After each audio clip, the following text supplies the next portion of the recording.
Welcome, baseball fans, back to Baseball Rambles. I'm Justin Strickland. I hope everybody's staying safe and healthy out there.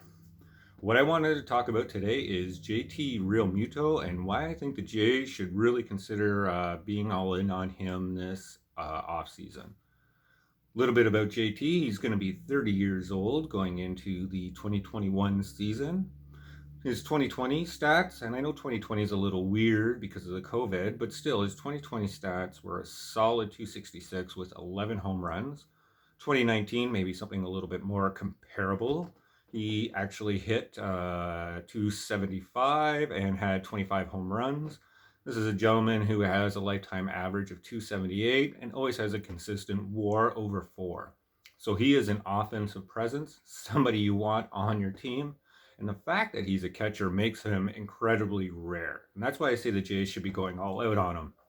Now, I'm not saying spending $200 million, but with this COVID depleted market, a lot of analysts are suggesting that he could go between $110 to $125 million over a 5 to 6 year period. And if that's the case, and that's what the Mets are considering to spend, well, I say, hey, let's go out and outbid Mr. Cohen and his big wallet over there in New York and see if we can bring JT to Toronto north of the border. I say a contract of 6 years over $140 million could actually get this done.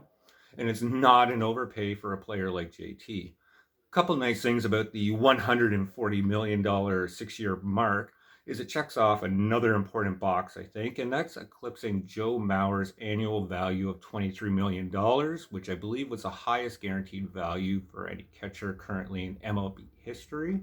So this would make JT the highest paid catcher in essence that's been signed. Another nice thing about JT is his defensive ability.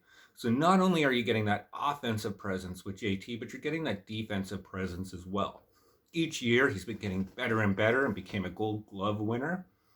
This is somebody whose throwing arm has been getting, as I said, better each season, really being able and effective in getting those runners out who are trying to steal on him.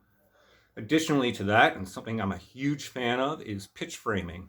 So he's has the ability to take those borderline pitches and really turn them into strikes. And in return, that's going to turn them into outs and into wins for your team. And it also builds that camaraderie and that respect with the starting pitcher. And if the Jays are going to really consider going out and landing another starting pitcher and really developing that core moving forward for a championship run, having a catcher behind the plate like JT to build that relationships and have that respect with the starting pitching, I think is really important. Not to say it's not something that Jano can't do, and I could see him moving into a backup position in this. And people might say, okay, well, where's Kirk going to go? Well, I think Kirk still has a lot of ways to develop. He's going to be an offensive presence, but he could definitely go back into the minor league system. So with JT, you got a player who can bring the offense. He has a defense, and he might be able to be signed for a bit of a bargain this offseason. I know some people have been saying, well, what about George Springer? We want George. Well, I say with the outfield, we have an abundance of presence already. I know some people say, oh, well, Brandel Grichuk, his defensive ability has been a little bit sour. But there's a lot of outfielders still available in the free agent market that the Jays could go out and sign that would be a bit of an upgrade and bring that defensive presence back to the outfield. You're not going to find that in the catching situation, not in this year and not usually in most years. So when you see a player like JT coming up, I know I've said this before in this vlog, it's rare, and I think the Jays really need to take that opportunity. So thank you for listening to me ramble.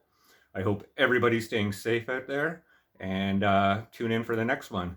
I got a bit of a vlog coming up of why I think baseball is like a roller coaster. So check that one out and talk to you soon. Take care, everybody.